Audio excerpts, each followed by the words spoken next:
What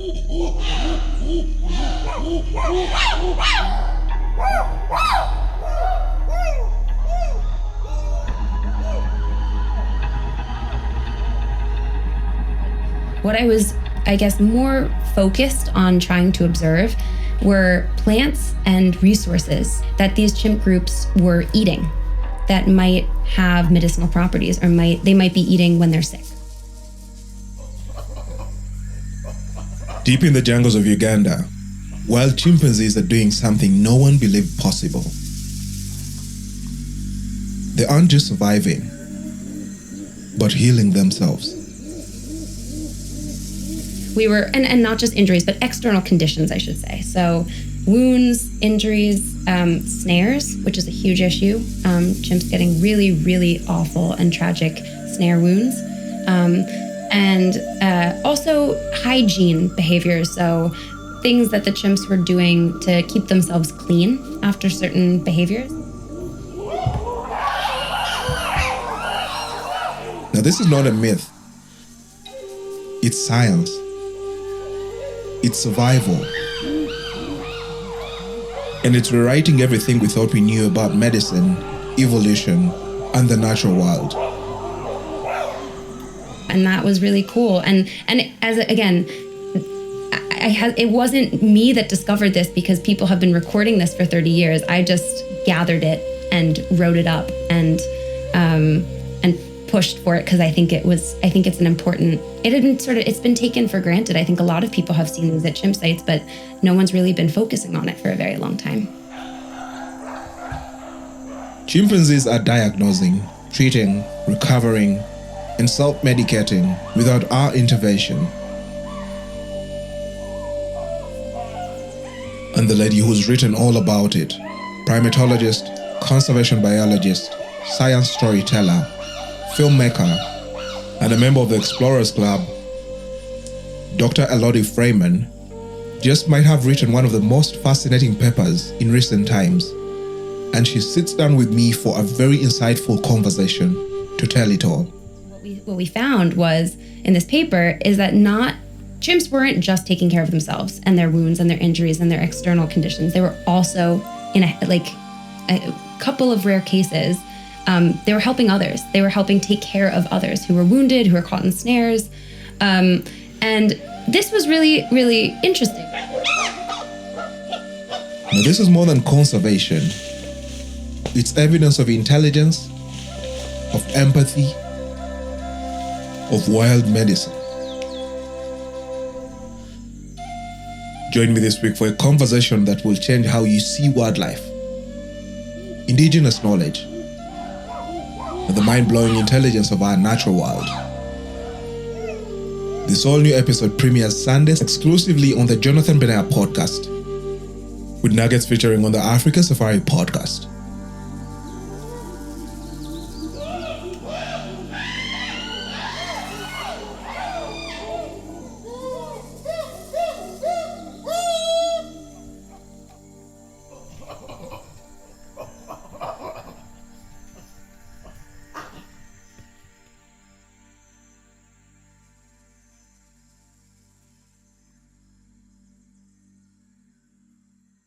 Well, welcome back to the Jonathan Benaiah Podcast.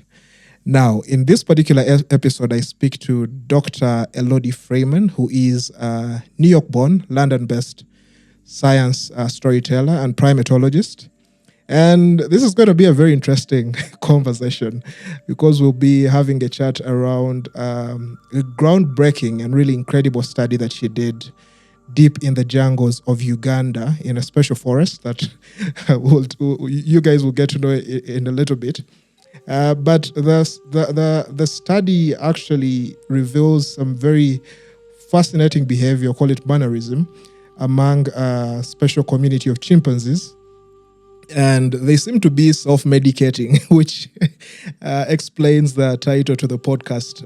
We've dubbed this a wild medicine, or call it a wild pharmacy.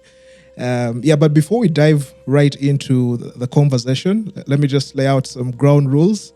They're usually very simple. Just grab yourself a cup of tea, hot chocolate, juice, coffee, if that's what you prefer.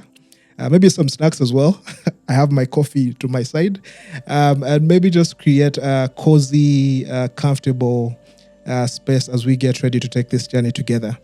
As we usually say, the Jonathan Benaiah Podcast and its sister show, the Africa Safari Podcast, is available on all major streaming platforms, including Spotify, Amazon, Apple Podcasts. For those tuning in the US, you're able to access it on iHeartRadio as well, and all your other streaming platforms. If you are actually listening to this in its audio form, I've left a link down below in the show notes, should you want a video version of the podcast. And maybe, what else could I say? Subscribe to the podcast if you aren't already. And share this episode. It's important that we get these important conversations beyond this platform. All right, the conversation begins right after the short break. I'm your host, Jonathan Benaiah, and this is the Jonathan Benaiah Podcast.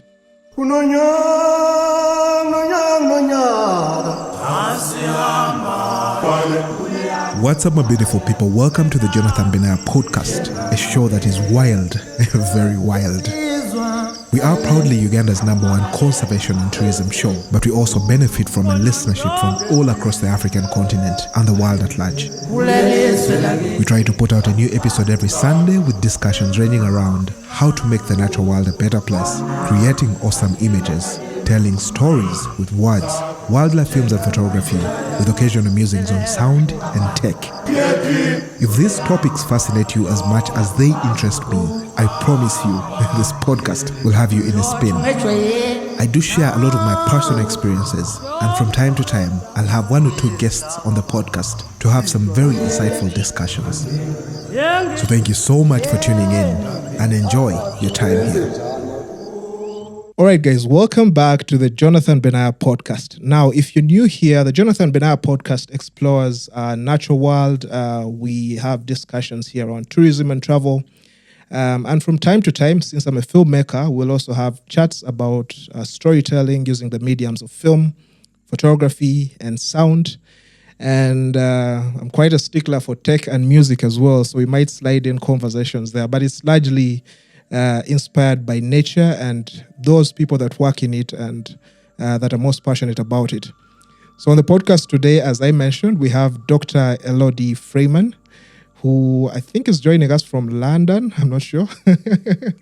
Doctor, do you mind just maybe let's start with learning a little bit about you. For someone who's new to your work and perhaps who is hearing your name for the first time, tell us a little bit about yourself and the kind of work that you do. Yeah, of course. Thank you for having me on. I am very excited to be a guest on your podcast. I am from New York City originally. I'm from the US. I don't have a British accent, even though I live in London. But I've been living here for about 6 years. So I was born and raised in New York City. I did not have a scientific background. I was born to my dad is an artist and my mom makes toys. So I had a very creative upbringing. But I always loved art and storytelling. And so I really thought when I went away to university that I was going to be an artist.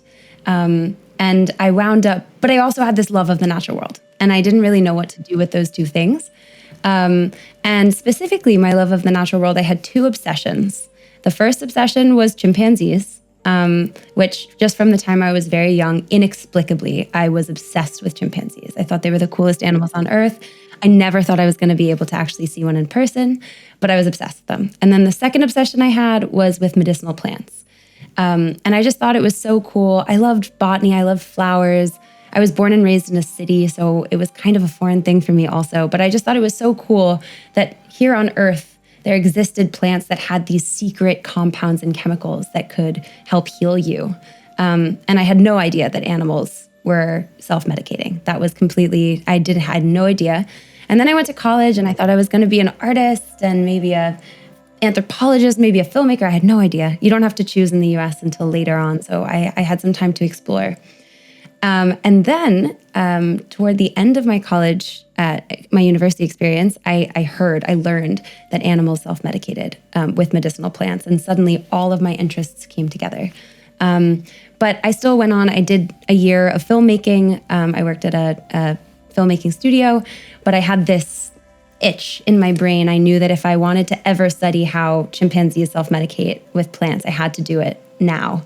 So I applied for a master's degree at Oxford University in the UK. And I thought, I'll just go for 9 months. I'll do a master's and then I'll come back and I'll go back to filmmaking. But I did it. And then I got completely hooked. I thought it was the coolest thing ever. I had an amazing time in my studies, and I wound up applying for a PhD, and I continued on. And so now I've been studying this topic for going on 5-6 years, and I'm still as obsessed as I was back when I first learned about it. So now I've been based in the UK for 6 years. I'm actually moving home to the US for a job in August, but that's a little bit about my background. And in what I do in my science, I also try to integrate my art and storytelling passions as well. So I'm a little bit of I juggle a lot of different interests, and I try to all integrate them all together. Nice. We do share a bit of similarity. We do, Obviously, yeah. I'm not a scientist, but I'm a filmmaker, and I really have a deep love for the bush.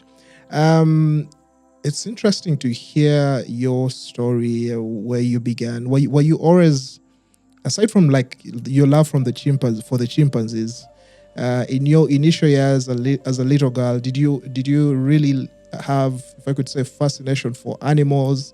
Did you have like a pet?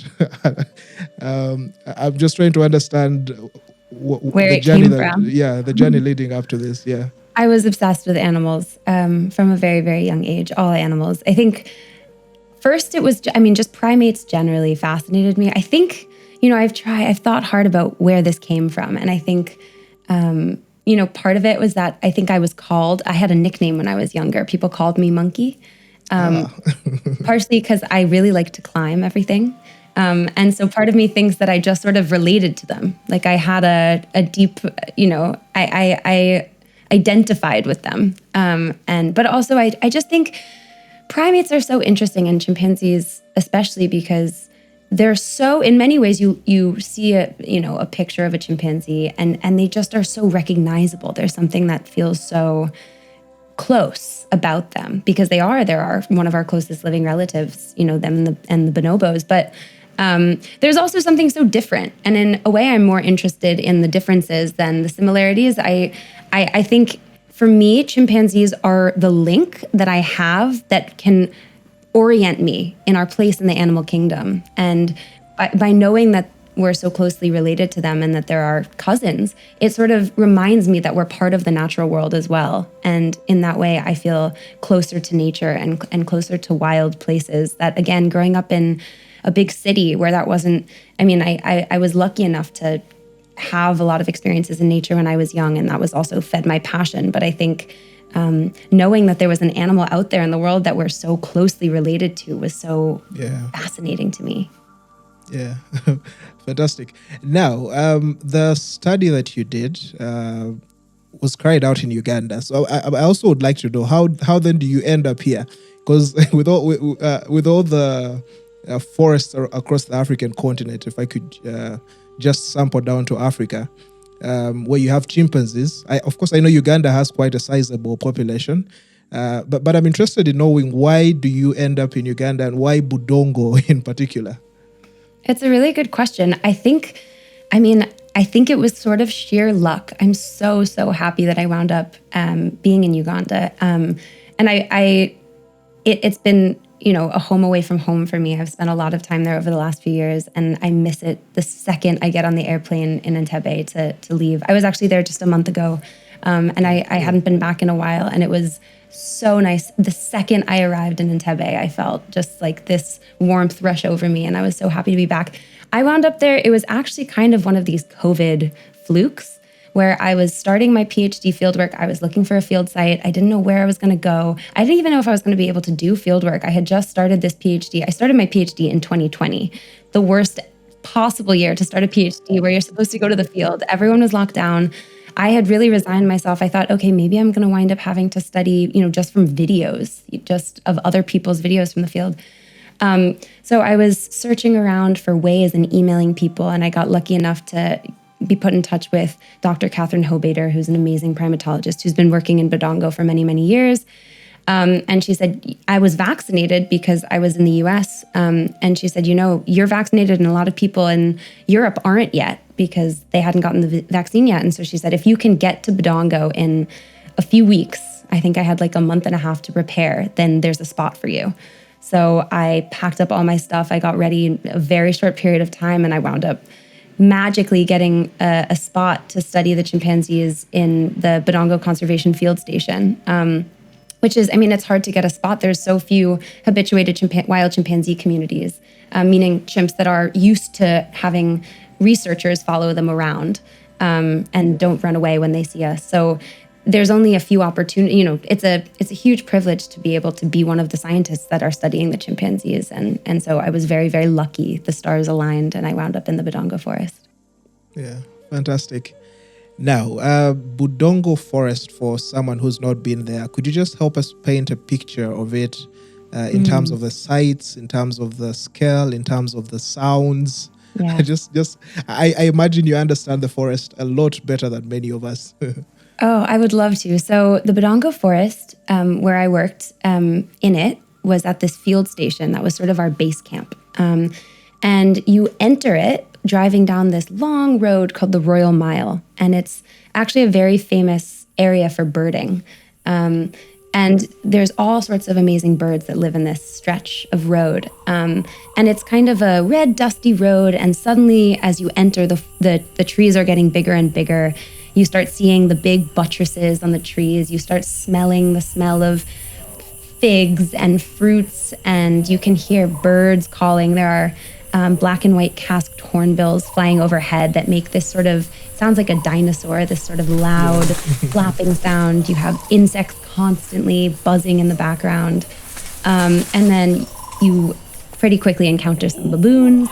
You might even see a chimp already crossing the Royal Mile. All sorts of amazing bird sounds, parrots. So it's just suddenly the sensory. You go from driving, on a dusty road with no trees to suddenly being surrounded by this massive, beautiful, majestic forest. And then you make it down the Royal Mile, and it opens up into the field station, which used to be the Budongo sawmill, which was a huge sawmill operation that's been converted now into the scientific field station. And the station is, I always think of it sort of as the hive. It's buzzing with life. There's all of this, these amazing staff that keep the station what it is. There are some great cooks. There are people that are helping to mow the grass and keep the showers with, they light a fire underneath the water tank, so there's hot water. And it's just, there's science going on, there's conservation work going on, there's a birding team, there's an amphibian team. So everyone there is there to help study and protect and conserve this forest and these animals, and everyone is so passionate, and it's just an amazing hive-like community of people that really care about the place where they live. Wow. Very well done. I was just following. I almost felt like I was actually there with you. I was taking us through. So about this study that you carried out, we're going to go step by step. Just I'll do a bit of nitpicking. Let's start with just figuring out what particular community were you working with, or were you like working with the whole population in Budongo, or was there like a specific, I don't know if they're called families, like gorillas, probably communities that you are working with? Yeah, so they're called communities or groups, either or, and they really are like a community. They have, chimps are relatively territorial, so they have their main chimp group that they're a part of, and they have a border. They live in a territory, and they'll patrol their border. So it's pretty delineated where in the forest you're either in one chimp community or another chimp community. And I worked with two, and they're neighbors. So one is called Sanso, and they're the best studied chimp community in the Budongo forest. They've been studied for decades and decades. And then there's the Waibira community, which is right next door, a little farther of a hike from the base camp where we stay. They're more recently habituated. So there's less known about the Waibira community. They're also a much bigger group. The Sanso group, when I was there, was about 68, 69 individuals. give or take. And the Waibira community is about 120, so much bigger, and slightly deeper in the forest. So kind of harder to find when we're out looking for them. So, but yeah, these chimp communities are neighbors. So they share a very similar ecosystem. They share a very similar part of the forest, but they have delineated territories, and they don't, often cross into each other's land. Okay. Now, the study that you did is indeed very mind-blowing. But I'd like to know at what point, or rather how long did it take you to actually confirm that what you're actually saying is actually what it is, that these chimps are actually medicating? Obviously, you said you've been working with them for so many years. You said close to 6 years. But I'd like to know, how long did it take you to actually realize that this is actually what I'm seeing? These chimps are self-medicating. Yeah, so I'll maybe backtrack a tiny bit and say that when I started my PhD, I wasn't focusing on wound care or external injuries. I mean, I had it in my mind. I was looking out for it. But what I was, I guess, more focused on trying to observe were plants and resources in Budongo forest that these chimp groups were eating that might have medicinal properties, or they might be eating when they're sick. And so I was really focused on their diet. And I was following them around. I spent 8 months total in the Budongo forest for this study and for my PhD generally. 4 months in Sonso, one of the communities, 4 months in Waibira, the other one. And yeah, I mean, it definitely took a while when I started, I had no idea if the Budongo chimps were self-medicating. I really was starting with not a lot of information. I knew that the Sonso chimps did a behavior, it had been observed before, called leaf swallowing, which is one of the first, it's the first self-medicative behavior in animals that was established and proven. And that I'll just explain really quickly because it's a really cool behavior. The chimps, and also lots of other animals in the animal kingdom do the same behavior, which is really interesting. They'll select a leaf that has sort of a rough surface. So it almost feels sticky to the touch, but it's not sticky. It's just these tiny hairs that are like Velcro. They have tiny hooks. And they'll swallow the leaf whole. They won't chew it. And when they swallow, and that Velcro-like surface passes through the gut, it grabs any living worms, or actually I should say, it grabs the worms of specific species of parasites off of their gut and helps expel them. So it's a deworming behavior. And this was proven many decades ago, and it was really cool. And it kind of was what opened the world of animal self-medication up. And when that was proven, it was suddenly like, well, if they can do this behavior, what other behaviors are they capable of? So I knew that the Sonso chimpanzees had been seen leaf swallowing before. So I knew that they had some self-medicative behaviors in their medicinal toolkits, but I wasn't sure what else. So really that was my job. I was going to see what plants were in their diet that might be unusual and not normal foods. And I wound up focusing really in on bark and different barks of the different trees, because bark is a funny plant part. It's not bursting with nutrients. Many barks have toxic properties. It's harder than, say, picking a fig and eating it. It takes more time, it takes more energy. It's harder to digest. So and I was seeing that the chimps were eating bark. So why bark? And maybe we can circle back and talk about that in a little bit later. But so that was really my focus. But then one day I was sitting, and I had seen some wounded chimps, and I was also paying attention to what they were doing. But one day I was sitting in the field station, and I was flipping through this notebook, and it's a log book, and there's quite a few of them now that it's been at the field station since the establishment of this research station. And this book is for when people go into the forest and they observe something unusual, or they see some sort of rare behavior or rare event, and they come home and they're supposed to write it in the logbook to keep track of these unusual events.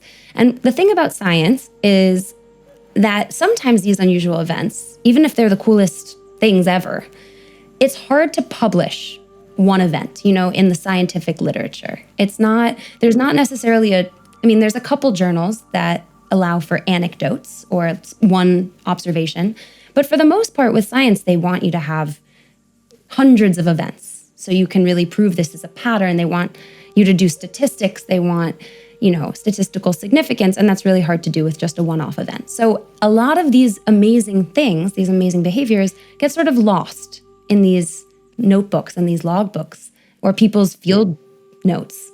So I was flipping through and I started seeing that there were these amazing cases of that the field staff, the unbelievable field staff that works at Budongo, and also I want to talk about that later and how important the field staff are for this kind of science and how none of this work would ever get done without the field staff that work at these stations. But the field staff and also researchers throughout the many decades had written down all of these cases of chimps applying materials to wounds or licking wounds or taking care of their wounds, and also to hygiene behaviors that involved leaves and helping each other and helping themselves get out of snares, and also doing it for others, helping others with their wounds, helping others get out of snares, helping others maintain their hygiene. So I suddenly saw this pattern pop up and I started writing down all these anecdotes, and then I reached out to other researchers and I had anyone who had seen something like this send me videos, and then also in my own behavioral observations, I started keeping very careful track of this. And that's where this paper came from. It took a long time because it really wasn't my focus at first. And then it took time to gather all of these anecdotes and write it up. But yeah, the paper is an incredibly collaborative piece of work. And I observed only a handful myself of the observations that are written in this paper. It's really a historical accumulation of all of these observations over decades and decades. Okay, wow. Fantastic. And we'll talk about the methodology that you followed later on. But I'd like to perhaps ask two questions at the same time. One being, what type of illnesses are they treating? You mentioned the swallowing of leaves to deworm, but I'd like to know, is it mostly internal parasites that they seem to be treating, or are there wounds as well? Then I'd also like to know, in what we're calling Budongo, this jungle pharmacy that the chimps are getting medicine from, what particular plant material are they using? Like what type of trees, what type of plants, and is it only plant-based material, or do you have them using maybe animal-based material, if that's even a term? Yeah. That's a good question. So I guess first I'll address sort of what they're treating themselves for. So deworming has been across the science that's been done on animal self-medication so far. Deworming and parasites has been the most commonly looked at illness. And that's mostly because it's easiest to see. It's easiest to test for. So if you collect a sample, a fecal sample, for example, from a chimp, you can pretty easily look at it sort of just from afar. You can see if there's worms in it, or you can look at it under a microscope and you can count the egg count of the parasites that they have. It's harder in a non-invasive way because chimpanzees are endangered. And you don't want to do anything to disturb them in the wild. It's hard to get a sense of what health issues they might have in a non-invasive way. So what I was doing was I was taking urine samples, so literally standing under trees with little urine strips, trying to catch their pee. And that will give a sense of a couple of different metrics, like maybe if they have an infection, if they're under stress, if they have, blood in their urine, if there's sort of signs of illness. And then we were also looking at the parasite load and also keeping track of things like diarrhea, if they were lethargic, if they weren't eating, if they had any sort of changes to their regular behavior or energy. So we don't actually have super specific information on what specific diseases, what specific bacteria, what specific infections they had. But I can say that, for example, with one of the medicinal trees that I really wound up focusing on, I saw that when, I saw the chimp eating the bark of this tree, he had really bad diarrhea. I can't tell you why, but I know he had some sort of gastrointestinal problem. And that's about as specific as we can get right now. But we're working on methods to kind of hone in on which specific issue and could have caused that. Then in terms of wounds, what this paper focuses on is external injuries. So we were looking at wounds, and not just injuries, but external conditions, I should say. So wounds, injuries, snares, which is a huge issue in the Budongo forest. Chimps getting really, really awful and tragic snare wounds. And also hygiene behaviors. So things that the chimps were doing to keep themselves clean after certain behaviors. And so, yes, they are doing that in Budongo, and that was really cool. And it wasn't me that discovered this because people have been recording this for 30 years. I just gathered it and wrote it up and pushed for it because I think it's an important. It's been taken for granted. I think a lot of people have seen these at chimp sites, but no one's really been focusing on it for a very long time. And lastly, I guess you asked about which specific plant materials they're using. And if there's anything else apart from plant material, Plant materials, yeah. So I'll just talk about the topical care, so external care. So what I saw was, and that what we report in the paper is that for wounds and injuries, we were seeing chimps. There's a number of different behaviors they have in their toolkit, in their first aid toolkit, we can call it. Sometimes it's very simple. Sometimes it's just licking the wound. Like if you get a paper cut, what you do, you might just lick it because it makes it feel better. And also that saliva might clean the wound and help prevent infection. Then there was more complicated behaviors that involved plants. So sometimes it was just picking a leaf and dabbing it on the wound. And that could also be for cleaning, but it could also have to do with a property in the leaf. And then lastly, and sort of most interestingly, there was a couple cases, only a handful, of chimps taking plant material. Sometimes it was leaves, and sometimes it was actually the stem bark of, like a small plant or a small tree, chewing on it, and then applying their lips to the wound with that plant material still in their mouth. And when we identified what these plants were that were used across lots of these behaviors, we found that some of them have known traditional medicinal uses, and some have bioactive or known pharmacological properties that are related to wound healing or preventing against infection. So again, whether or not this is intentional, we're not sure yet. It could just be, a coincidence, but it's interesting all the same. Nice. And I found it very funny when you talked about having to collect the urine under a tree. I got peed on a lot. I share a similar experience in both Chivale and Chambura Gorge. While we were filming, I've been peed on quite a number of times by chimpanzees. I feel like they do it on purpose. I know they don't, but it just feels sometimes targeted. And it's always early in the morning. It's never at the end of the day. It's always the first hour that you have to be in there for 8 hours, and then you just have to live the rest of your day covered in chimp pee. It's still a privilege to get to spend time with them. Yeah, absolutely. Now, I'd like to know, would you say, how do you perhaps get the listener to understand whether this is an instinctual behavior or they are doing this? Okay, there could be the argument that this is just part of their diet, and someone might just say they perhaps are just doing it unintentionally as they consume this plant-based material. How would you explain that? Well, first I'd say, when you're young and you're in school, maybe, and you're studying science, and maybe I should speak just from personal experience. I had this feeling when I was a kid that all of the questions of science were already answered, that we knew all the answers. I didn't know I always wished I could live way back before we knew anything about the natural world so there could be questions and things to discover. There are so many unanswered questions.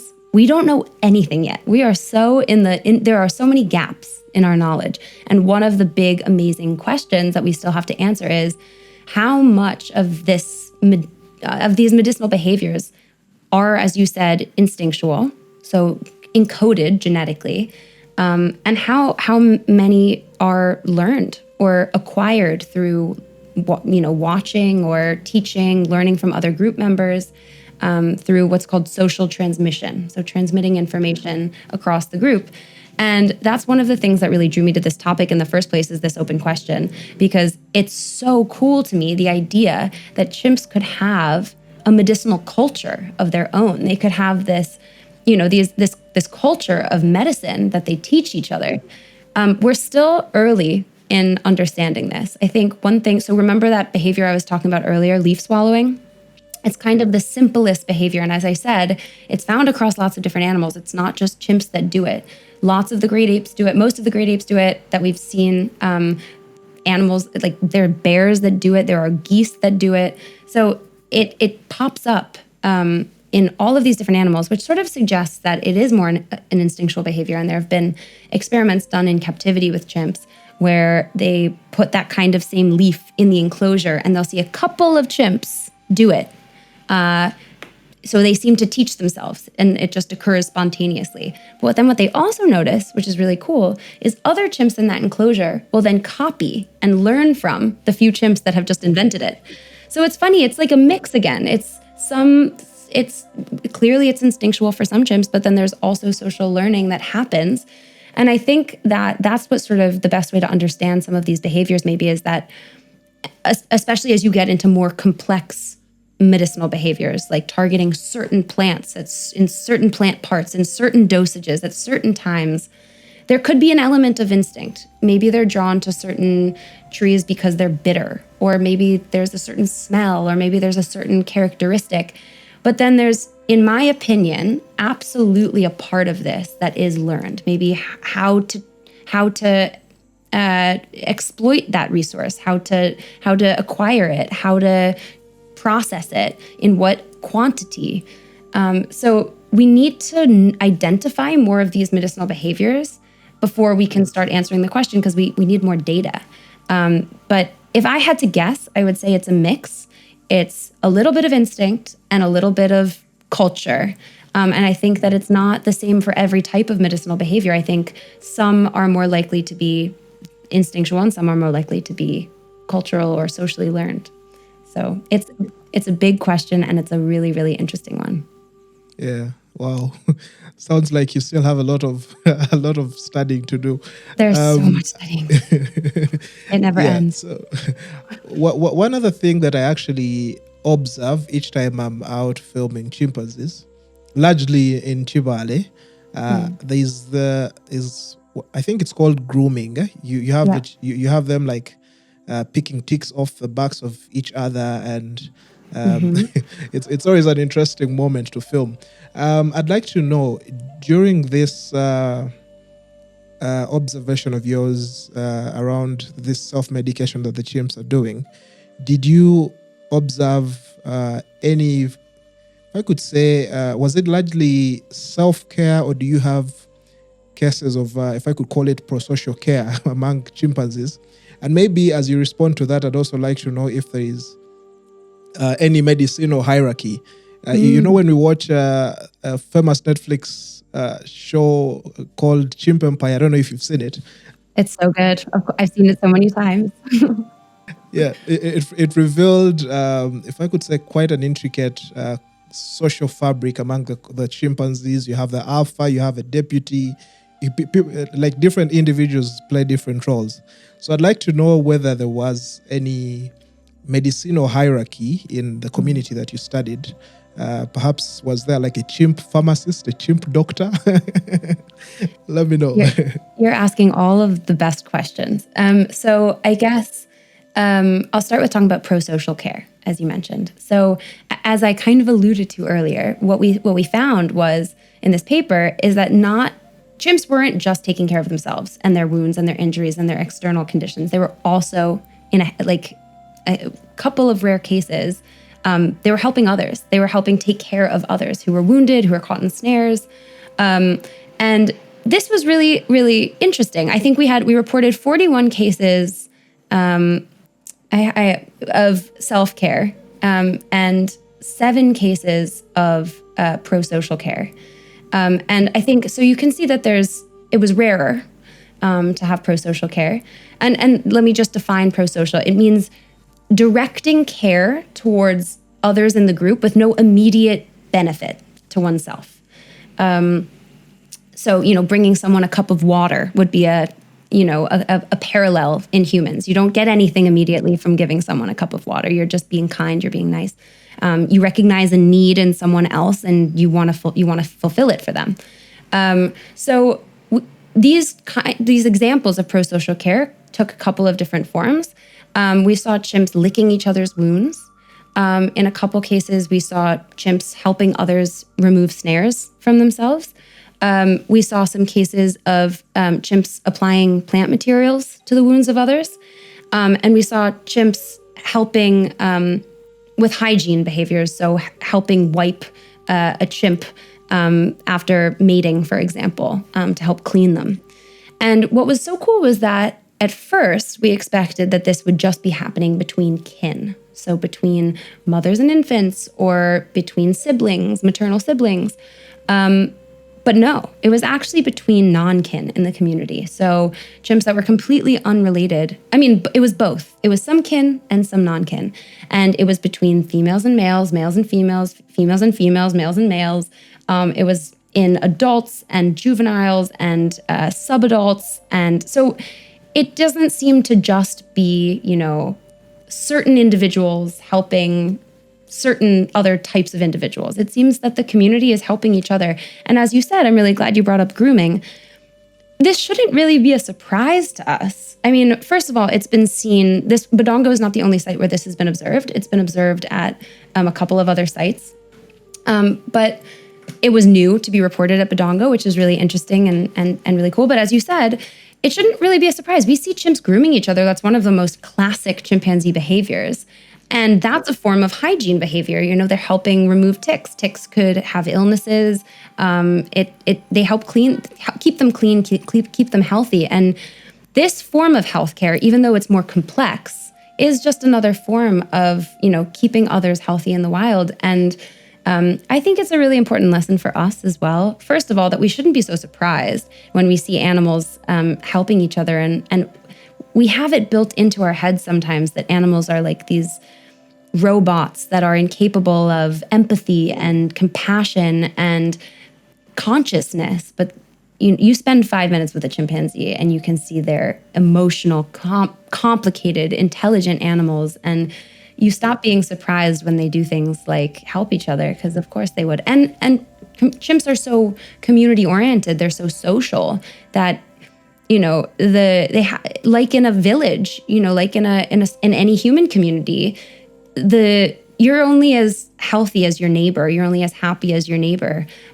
Keeping your friends and your community members healthy keeps the community healthy and keeps you healthy. Everyone, It keeps everyone healthy. So I think that's a lesson that we should take away. And then in terms of political hierarchy, it is true. Chimps have really complicated political hierarchies. And again, we don't know yet. It's a great question. I would love to find that there are chimpanzee doctors.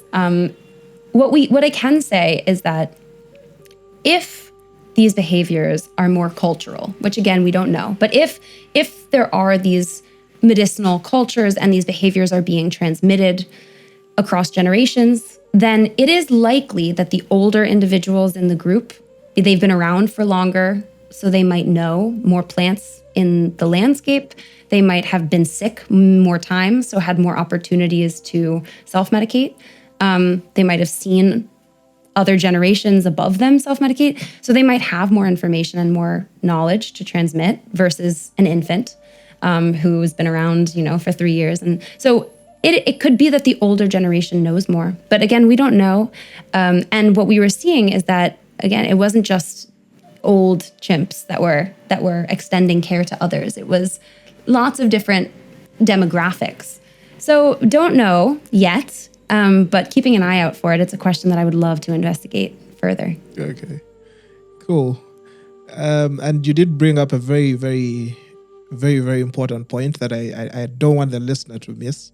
The fact that as humans, we often think that we are the only indigenous animal, rather intelligent animal, but indeed, sitting with chimpanzees, sitting with gorillas, that opinion, that stereotype changes so quickly. They are Absolutely. very. I'd like to also maybe ask a bit of I don't know if maybe a silly question. I don't know if you observed any evidence of like misuse or overdosing among the chimpanzees as they were self-medicating. It's not a silly question. It's actually a really good question. I didn't, but in a way that's even more interesting because it would be easy to. I would say not the misuse, but the overdosing, because there are some. For example, I'll give the example of a tree that I'm obsessed with. It's called Alstonia bunai. It's this big, beautiful tree that grows in Budongo. And we can, maybe we'll circle back to this when we talk about conservation, because I think that this is a really important example. So maybe I'll talk about Alstonia again. But this is this amazing tree. It's used by local people that live near the forest edge as a medicine, which should already be a tip-off that this is an important plant and an important tree. The chimps also eat the bark of it. So that's the part that's used by people and by chimps. And it's very toxic. It's a medicine, but the medicines are often poisons when taken at the wrong dose because of the chemicals that make it medicinal. If you have too much of it, it's often very, very unhealthy for you. But chimps eat Alstonia bunai. And if you eat too much of it, it can be fatal. And that does happen, unfortunately, to people that eat this medicine in too high dosages. So the question is, how do chimps know not to eat too much? How do they prevent themselves from overdosing on it? And that's where it comes down. That's what's really important about, or really curious about, how chimps learn there's the correct dosage to eat, the line between medicine and poison. Because if they get it wrong, they could die. It's a very high cost for getting it wrong. And there's a lot of trees in the forest like that. There's a lot of trees that are toxic if you eat it the wrong amount. So it's that's sort of one of the points for me that indicates that there might be some sort of aspect of learning going on here. Of course, there could be certain cues, like it's very, very bitter and they could just not want to eat too much. But it doesn't seem like the chimps are just wandering around the forest when they're sick, grabbing random things and trying it, trial and error, because the risk is quite high if you do that. If a human were to do that, we probably wouldn't last very long. So I haven't seen any chimp clearly overdosing on anything, but in a way that's more interesting to me than if I did see that. Okay. Nice. Now let's talk a little bit about the methodology. Was this largely observational, or what tools were you using? You mentioned that you are a filmmaker, storyteller, and I would imagine that during your observation you were taking a number of photos, videos, but also what other tools or methods were you using? Great question. I was taking behavioral data. So I had a camera, a very, very small camcorder, where anytime I saw the chimps eating anything or doing anything interesting, I started filming. And the video is not good. It's always shaky. I talk over it because I have to narrate, because there's a chance that, there's things that maybe I'm seeing with my eyes that the camera's not picking up, that after I would never know that that's what I was filming. So I'm constantly talking over the filming, explaining what's happening. And I should say also, this is a really important point. I arrived in Uganda having really never spent time with chimpanzees before. The field staff that work at Budongo, at the Budongo Conservation Field Station, these guys are experts in chimpanzees and chimpanzee behavior. And many of them have worked with the chimps for 30 years. They go in, day out, pouring rain, bad weather. They know everything that the chimps are doing. And so I want to say here that all of what I learned about chimp behavior came from spending time with the field staff. And you're paired with a field staff member when you first arrive. So I worked with a man named Gershom, who's like chimpanzee genius, expert, brilliant man. He just retired after 30 years working in Budongo. He's from near Masindi, so he's very local. And he taught me, everything that's going on really is just me asking Gershom, hey, what's going on here? What are the chimps doing? Gershom saying, oh, they're doing this, they're grooming. And then I write it down. And over time I learned, but all of my understanding of what these behaviors were and what they meant came from the Ugandan field staff that know the chimps, better than anyone in the world. So a lot of it was learning from Gershom. I worked with a man named Robert when I was in Waibira, so learning from them. Also, I was collecting information on the botany, on the plants that were there. So every time they ate anything, I'd be like, what is that? What kind of tree is that? What kind of fruit is that? And they would tell me, I would write it down. And over time, I learned to identify them myself. Also, I should say all the chimps have names.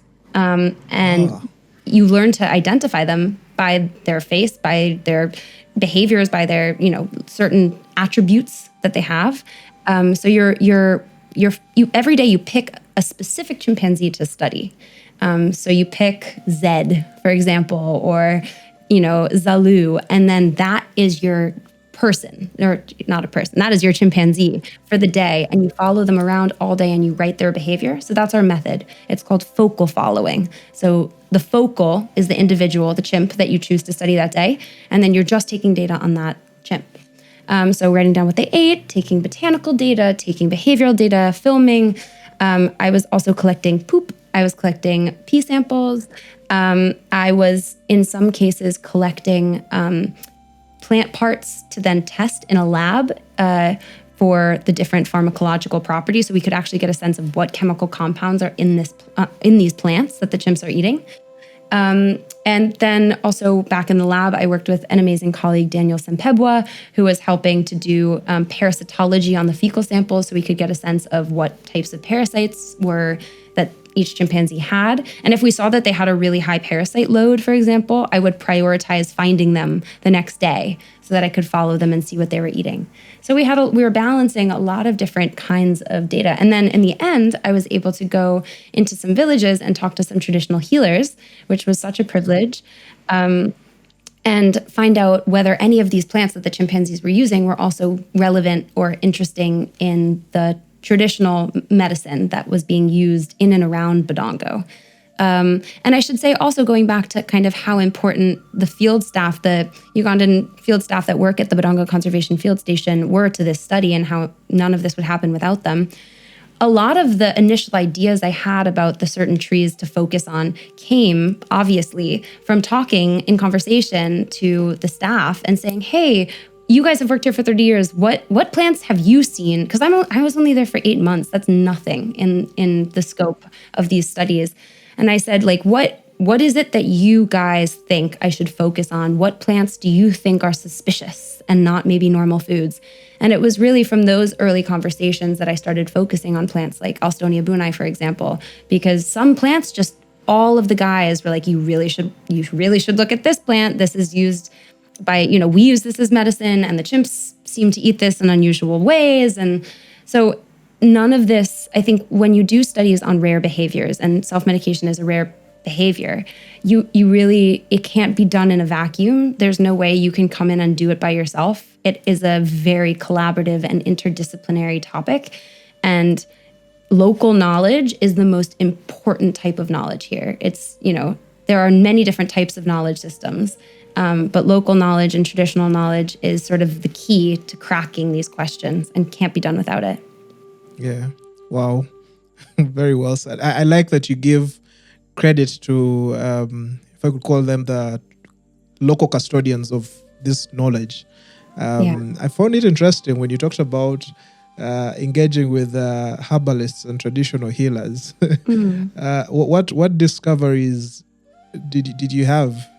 And maybe as I ask that, I'm also drawn to also find out for the bulk of chimp populations that we have in Uganda, usually have communities living, basically communities juxtaposed with the forest, with the habitat. Do you feel that some of the chimpanzees might be learning of course, you talked about learning earlier on, like learning from within the community, but would you maybe, perhaps maybe in the future, or if you don't already know, would you say that they might be learning some of these things from their interactions with human settlements? I wouldn't put it past the chimps. I think there's cases all around the world of people finding medicines by watching animals. And when you look at old, folklore and myths, and you talk to people, many people say, "Oh yeah, like I saw." One of the first cases of self-medication was in animals was figured out because a healer was talking to a primatologist and said, I saw this porcupine that was really sick, digging up this root and eating it, and then got better. And so the healer dug up the root and tried it himself, and he found that it was a cure for, a gastrointestinal issue. And so people learn from animals by watching them, and this has been happening for who knows how long, maybe as long as humans have been around. But we don't know if chimps are learning from humans, but they'd be capable of it. They can learn other things from humans. They're very observant. You can tell when you're in the forest watching chimps, they're watching you too. They know exactly what you're doing. They've come to ignore us and kind of just, I think they see us as sort of annoying, lumbering, clumsy, things, maybe parasites that follow them around. And they just look at you like, why are you still here? Go away.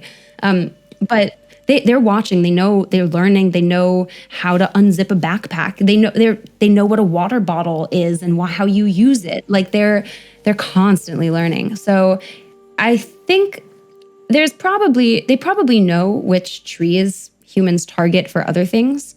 And I wouldn't put it past them, being able to clock that information. And I don't know about the medicine use, but they'd be cognitively capable, in my opinion, of figuring that out.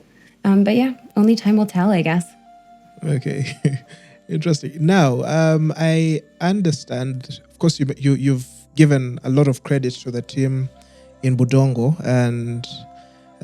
but I understand that Budongo is indeed one of the most studied locations by quite a number of primatologists. You did mention Dr. Catherine. And I did read that I think the Dr. Jane Goodall Institute does have vested interest, and I think they've habituated some chimpanzees there. But the more I read, I realize that quite a number of primatologists engage with Budongo at some point in their conservation career, and some notable ones actually have their journey start here. I was actually speaking to Dr. Gladys Kalema. I don't know if you know her. Oh yeah, She started there. Yeah, she told me she started in Budongo. Of course, now she's known for the gorillas, but it's interesting that her journey actually started in Budongo. Was any of this earlier information helpful in your study, and what particular, I guess, work were you sampling from or drawing from, if I could say? It's such a good question. I think, one thing. So as I said, the chimps have names. So one of the ways that you can figure out when you arrive at Budongo which primatologists have studied at Budongo is that there's a chimp named after them. So there's a Gladys chimpanzee. There's a Kalema chimpanzee. There's the chimps are sort of the names of the chimps kind of reveal this sort of historical past of the site, which is very cool. A lot of people get their start at Budongo, I think just because it's such an amazing field station. It's really well run. It's really well organized. The forest is amazing. Uganda is amazing. I think it's a very good place to get a start because it's kind of it's a very sustainable field station. Like there are, you're not camping in tents. There's nice, it's a beautiful place, and it's not too rough to live there. I would say you don't have to, there's solar electricity, so you're not completely off grid. And I also just think it's a very good community of people that care a lot about the conservation side of things, in addition to the primatology side of things. And I think in terms of as I said, I gathered all of these, in my recent paper, a lot of this, the data and the observations came from past researchers. I think that also speaks to how collaborative Budongo is. Researchers there, when I was out in the field, the other researchers knew what I was interested in. And it happened constantly that I would come back and maybe I hadn't seen anything that was relevant to my study. And I would sit down at dinner and another researcher next to me would say, hey, I recorded something for you. I recorded this video of this chimp eating this bark. And that's automatically like an extra day of data that you've now gotten. And so a lot of the cool events that I have now of behaviors that are relevant to what I look at came from other researchers that were in the field in a different part of the forest that day. And I think that's also very, very special. And how primatology and how science should be done, how conservation should be done, we're all have the same end goal. Our end goal is to keep Budongo safe and to keep the chimpanzees safe and healthy and happy, and the people living around the forest also, because you can't have a healthy forest if the people around the forest aren't healthy and happy as well. So we all have the same end goal, and the fact that science sometimes and conservation pits people against each other because it feels like you're all fighting for the same jobs, and it's not going to be a healthy ecosystem for anyone, and it's not going to be how the best work gets done. So collaboration is the most important thing in science. But yeah, I've learned by reading all the papers of the past people that have worked at Budongo, I was able to, and there's an amazing book by Vernon Reynolds who created the field station, in which he writes down kind of all of the background information and the history. By reading all of that and getting a sense of the site, I was able, you're just building. Everyone adds a building block. And when you arrive, there's, already all of this amazing work that's been done. And it means that you don't have to start from square one. And so, yeah, couldn't have done it without all of the history of the people that have been at Budongo in the past. Okay, very nice. Now, of course, you've mentioned that Budongo is, I guess, a bit forgiving for a researcher in a way that it's well set up. You're still exposed to the elements, but I guess not as much as several other places. So I'd like to know whether there were any challenges throughout this study of yours, both in the field and also maybe from the academic and peer review point of view. Challenges in the field, there's always challenges. As you said, there's always moments. There's a windstorm and you have to sprint back to camp, or you're taking amazing data and it starts to pour and you have to leave your chimp. There are, snakes. There are lots of things that you have to keep an eye out for. Snakes. Snakes. Nice. There are rhino vipers. I love rhino vipers. I love snakes. I love snakes so much. So for me, running into a snake is a very special thing. But I know a lot of people don't like snakes. So, but there were challenging days. And of course there are days and weeks where we didn't find the chimps, and that can be really stressful. You have a timeline, I'd be there and I know I have 4 months to collect my data on, the Waibira community. And in my second field season, which was in 2022, I arrived in June, and I don't think I saw a Waibira chimpanzee until mid-July. Wow. And that means that every day, because of the season, there wasn't a lot of available food. And so the Waibira community had moved off grid, out of the known territory that we usually search for them for. And so it's very hard to follow them when they do that. And so, but it doesn't mean that you have to stop trying. So every day you wake up at 5:30 in the morning. It's still dark out. You trek out for an hour, sometimes more, up hills in your gumboots, and you're just waiting and listening. And then if you don't hear them after a few minutes, you have to keep walking. So we'd walk kilometers and kilometers and kilometers. And then 12 hours later, no chimpanzees. You've been walking all day. You have to go back to camp. And I think I first, when I started in the Waibira community, which is the farther community, I didn't even think they existed. I was like, this is a hoax. There are no chimps here. Yeah, it's a myth. And then you're stressed because you have to have data. I was like, I'm not going to finish my PhD. I can't afford to come back. And so that was definitely the biggest challenge. And I think also just the doubt constantly when you're doing science, you constantly are doubting yourself. And you're constantly, I saw a funny picture the other day that said, like, science is about constantly trying to convince people of something that you're not 100% convinced of yourself. And I think that that's really true. You're trying to convince yourself that your hypothesis is right and what you're looking for actually exists. But meanwhile, you're telling people, and you have to get grants, and it's very stressful. You have to really remind yourself every day to go with your gut and remind yourself that you believe in what you believe in, and not second guess your hypothesis, and not second guess the evidence that you've collected, and back yourself. But it's very hard to kind of keep, and that's true of not only the field work, but also the publishing process. You're making claims backed up by data that you've collected, and you constantly have to remind yourself, like, I saw this is real, because you have people that don't believe what you saw, that don't think, it's happening, and you're constantly faced with that doubt. But I think, and that imposter syndrome, which is very real in the sciences.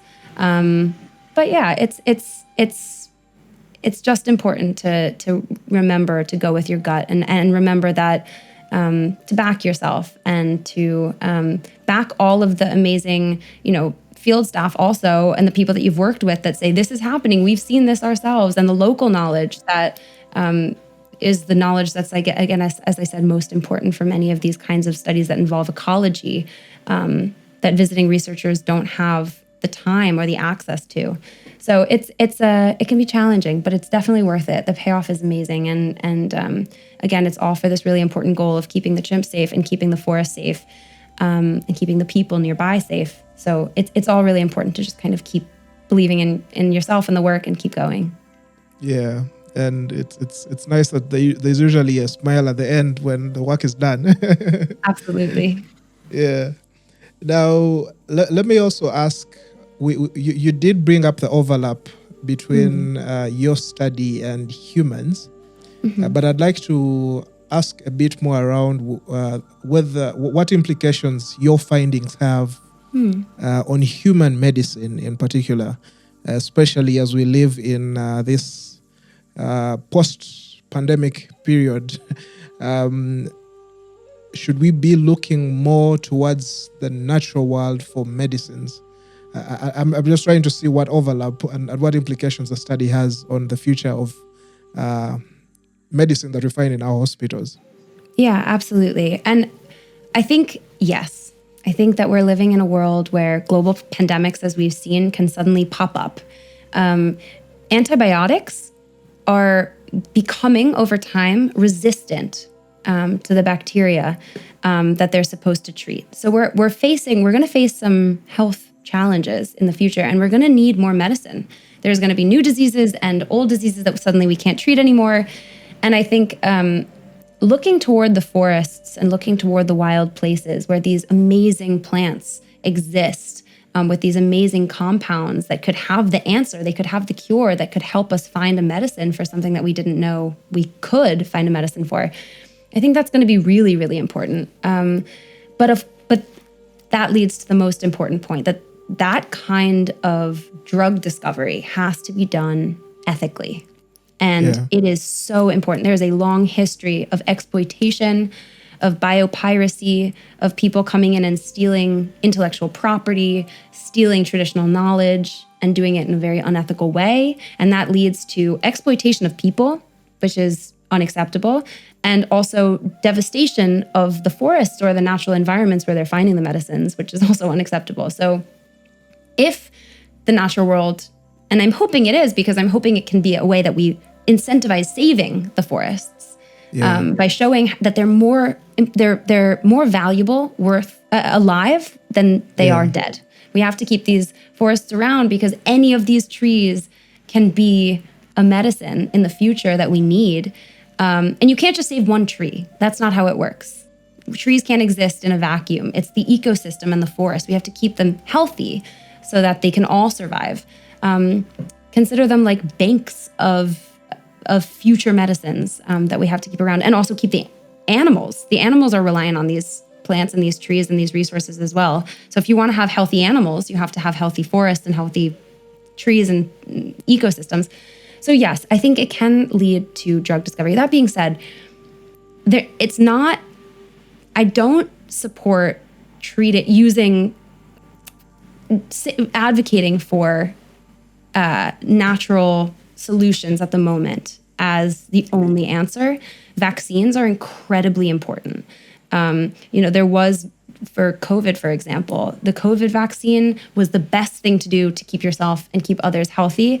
Vaccines and pharmaceuticals that are available are really important as well for keeping communities healthy. So I'm not advocating for replacing vaccines in any way, and I want to be very clear about that. It's very important. But for discovery of new medicines, it's really, really, I think, an incredible resource that we've been handed, is these amazing natural compounds that we're cutting down, we're destroying, we're getting rid of them before we're able to save them, and they can save us potentially in the future. So it's really, really key that we conserve these places. Yeah. And this is a perfect segue into my chat with you around conservation, a topic quite central to my heart and yours as well. I'd like to know, for the time that you've spent with these incredible beings, the chimpanzees, very intelligent animals, as we've learned over so many years, I guess largely starting with Jane Goodall's work so many years ago in Gombe. Do you think the study in one way supports the idea of a no-touch form of conservation, where the chimpanzees are basically left to fend for themselves? And perhaps, at least, if not the case, if we are able to give them a bit more privacy and autonomy, I could use that as a term, what would be your thought on that? Yeah, I agree. I mean, I think that chimps should be given the space to be wild. I think chimps are, as I said, complex, intelligent animals. They need a lot of space. They need a lot of diversity in their ecosystem. They rely on all sorts of plants, and not just plants, but also clay and soil and termites and insects. They have this amazing diversity in their feeding ecology, so what they're eating, and also, again, their behaviors. They need trees to drum on to communicate. They need all sorts of... I love that. It's amazing. I enjoy that, yeah. Amazing.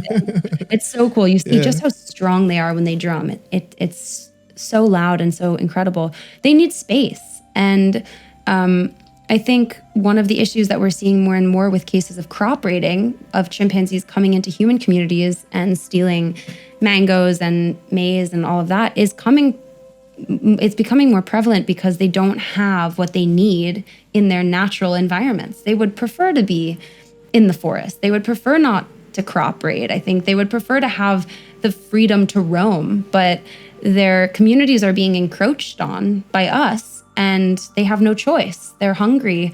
And also, as the climate is changing, I know that it's affecting harvests for people. It's affecting food availability for humans. It's also affecting food availability for the chimps.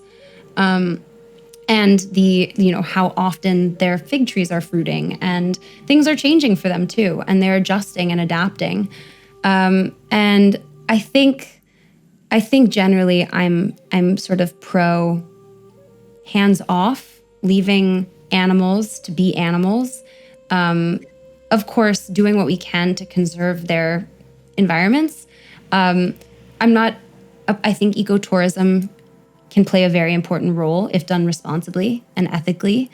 I think it's complicated because sometimes it becomes, for animals at risk, it can sometimes, depending on how it's done, compromise their health and their happiness. But ecotourism can be very important also for local economies, and that's incredible. So yeah, generally, I'm a hands-off kind of person. I think, especially now that we're seeing that animals are capable, they're really good at staying alive. Chimps are really, really good at staying alive. Chimps are good at finding the food they need, finding the medicine they need, finding the shelter they need, if we don't compromise the availability of those things. If we don't chop down their food trees, chop down their medicine trees, or get rid of their medicinal resources, chop down the trees they're using to nest in, they're pretty good at staying alive. That being said, there's a huge issue with snaring. With the chimpanzees that I mentioned, many of the wounds that we were finding that the chimps had, some were from intergroup or intragroup aggression, so chimps fighting each other, which happens because, as you said earlier, chimp empire, there's these political hierarchies. Chimps are, often vying for alpha or, second in command, or there's lots of in-group fighting. There's also in-group helping, as we see. But snaring is a huge issue in the Budongo forest, and I think it's something that shows just how much we've sort of penetrated into their wild spaces. People aren't going to set the snares to catch chimps. That's not happening. They're going to catch dikers, which are a type of antelope, and bushbuck and other animals that are used for food. But the chimps are these they're smart and they're curious, and sometimes they'll stick their hand in because they don't know what it is. Sometimes when they're displaying and they're doing what they need to do to communicate and be a chimp, in that display, they'll get their hands stuck. They'll get their legs stuck. They'll get, the snare doesn't segregate.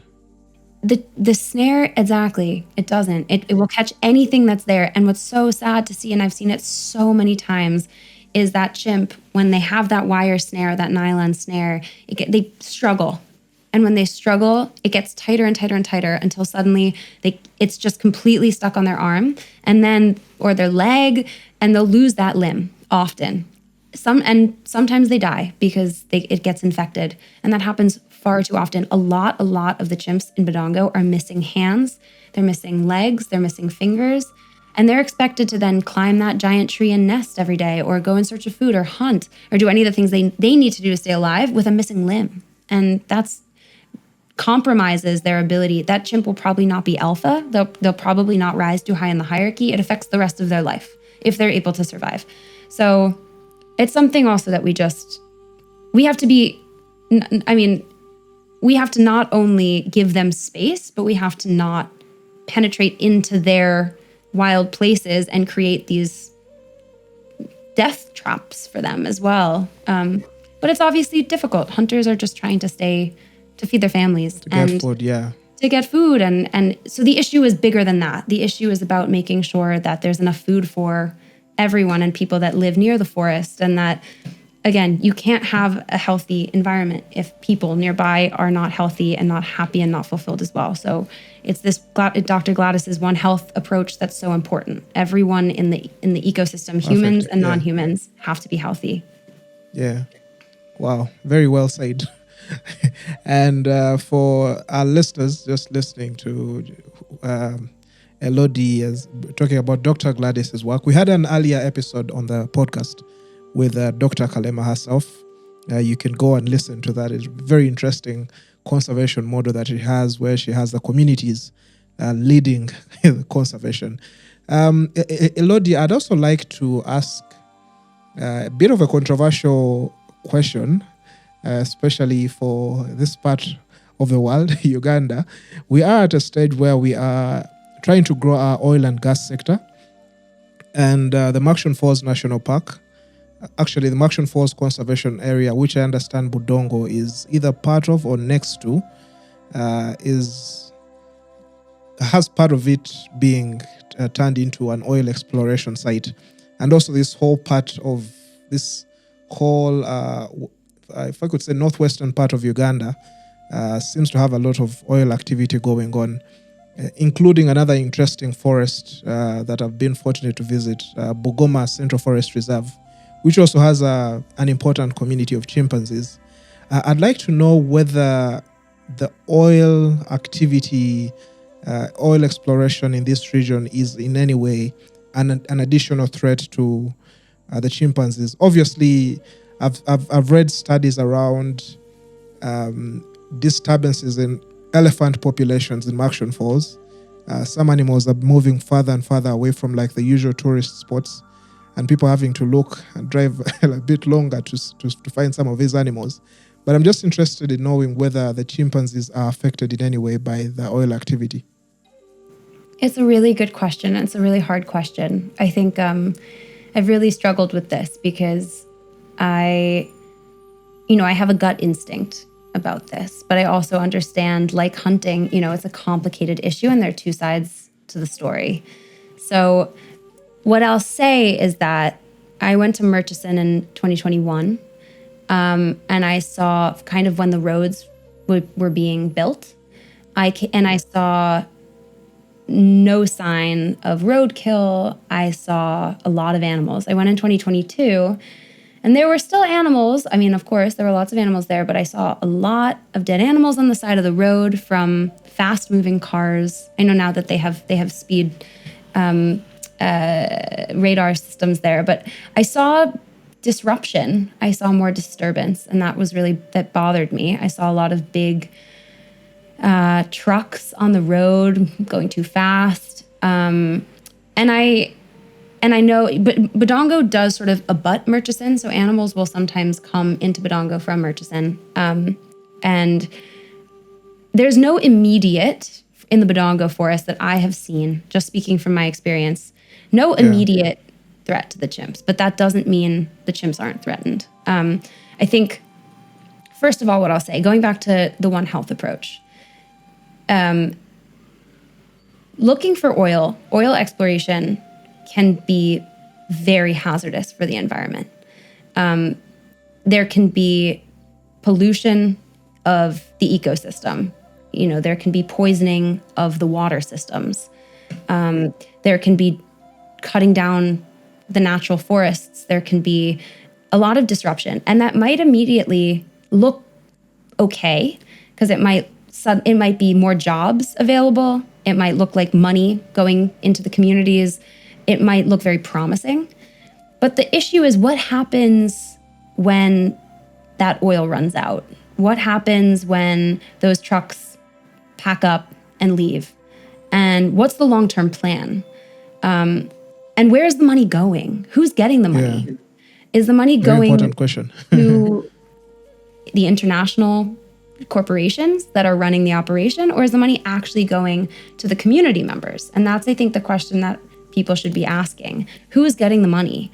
And how much is the community actually benefiting, and how long-term are those benefits? Because once the water is polluted and the fish are dead, that's it.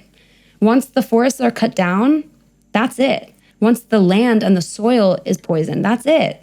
And once the trucks pack up and the oil's done, you're left with nothing. And there's no chance for something like ecotourism because the animals are all gone.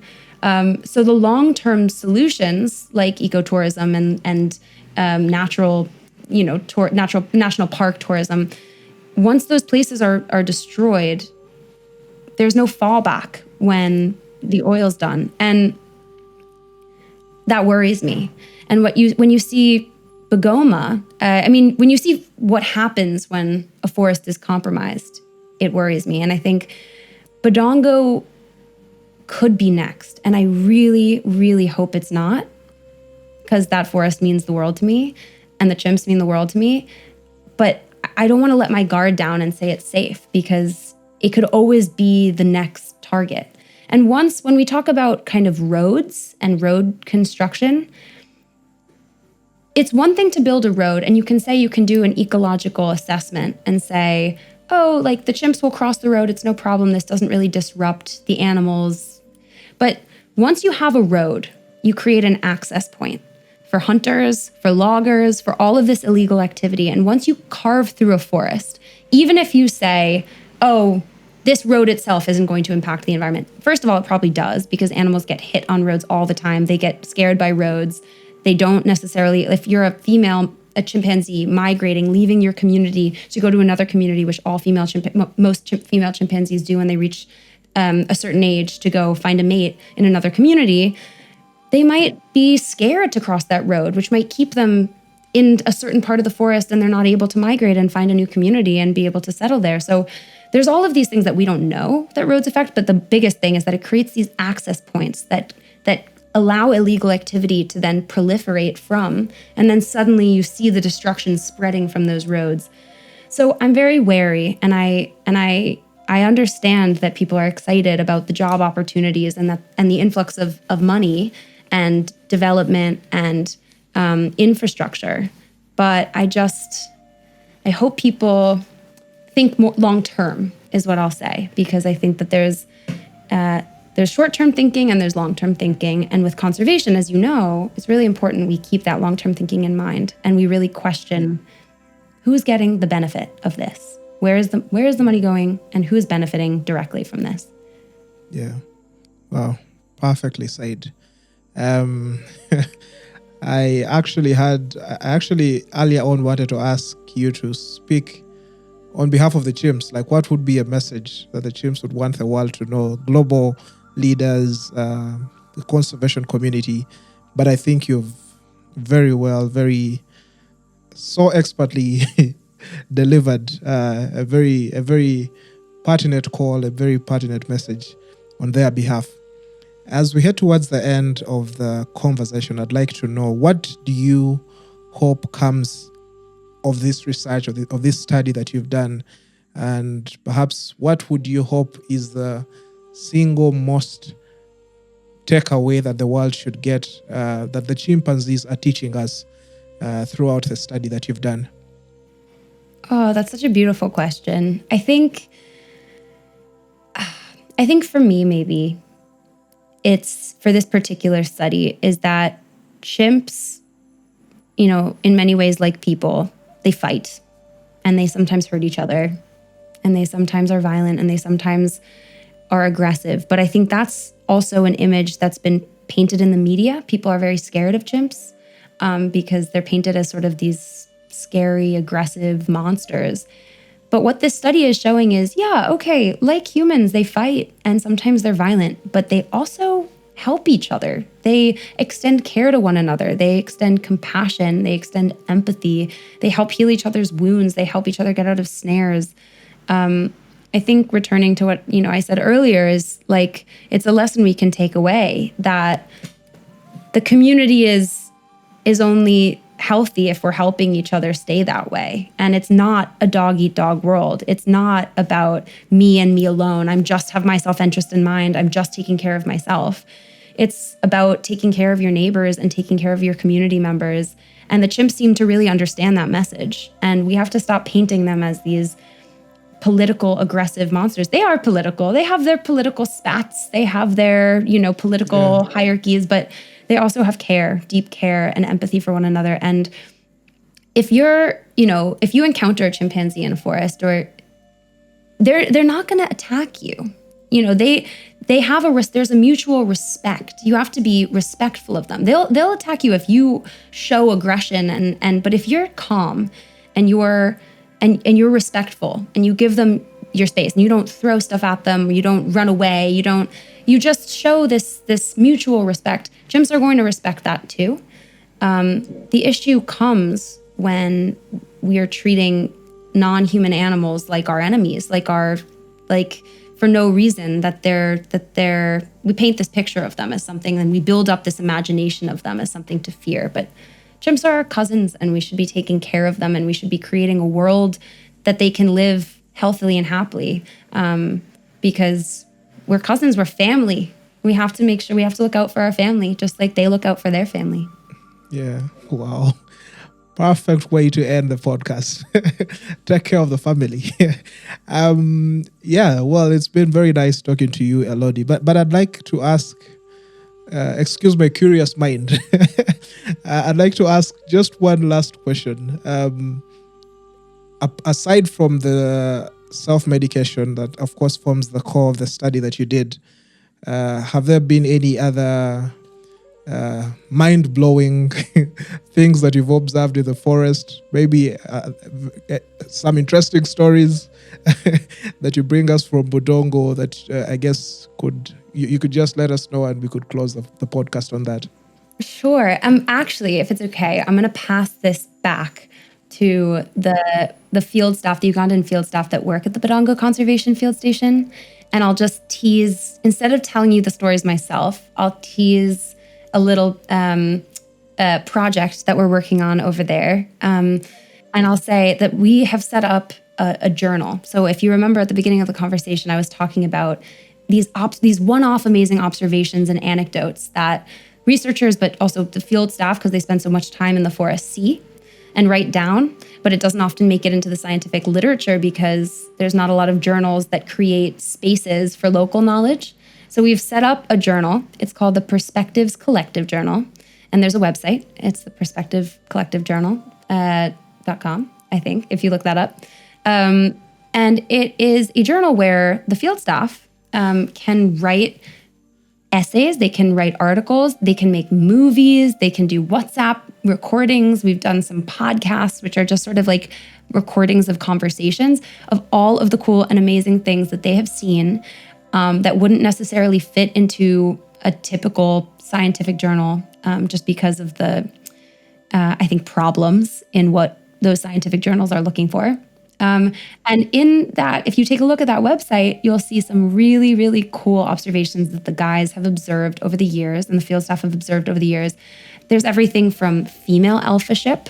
There's all this talk about male alphas, but actually there's some female alpha. It seems that there are female alphas as well. And there's a whole really interesting conversation about female alphaship.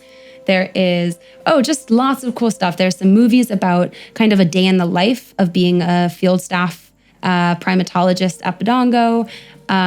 There's just really some gems in there, and I really encourage people checking it out. And it also sort of shows what it's like to work in Budongo and what it's like to have your job be a field staff member at a field station. So I think I'll throw it back to them. I'll say go check it out, and I'll let them speak for themselves because I think that there's some really incredible pieces of work they've been working really hard to put out into the world. Oh, fantastic. And we'll link down below the website that Elodie talked about. I'm actually going to be in Markshon next month, mid-June. Hopefully, I think we could spare some time and swing by Budongo. What you just shared does open up my mind to so many ideas. But Elodie, it's been a pleasure talking to you. Thank you so much for sparing time and really, really sharing this incredible, jaw-dropping study with us and with the world. Thank you so much for having me. It was really fun. Well, and now to our listeners, thank you so much for joining us. I hope you enjoyed this conversation as much as I did. If you did, as we usually say, hit the like button. Subscribe to the podcast if you aren't already, and let's get this conversation beyond this platform. As we always said, the podcast is available on all major streaming platforms. You are able to access it on Apple Podcasts, Google Podcasts, YouTube Music, which was previously Google Podcasts, Amazon Music, Deezer, Castbox. If you are in the US, you are able to access it on iHeartRadio and all your major streaming platforms. With that said, don't forget there will be links down below to keep in tabs with Elodie's work and the beautiful work that the team in Budongo are doing. So in case you want to dive a bit deeper, just go down in the show notes if you are listening to this in the audio form. And on YouTube, just check the video description. Otherwise, thank you so much for joining. Once again, I'm your host, Jonathan Benaiah. And segments from this episode will also feature on our sister show, the Africa Safari Podcast. I'll see you in the next one.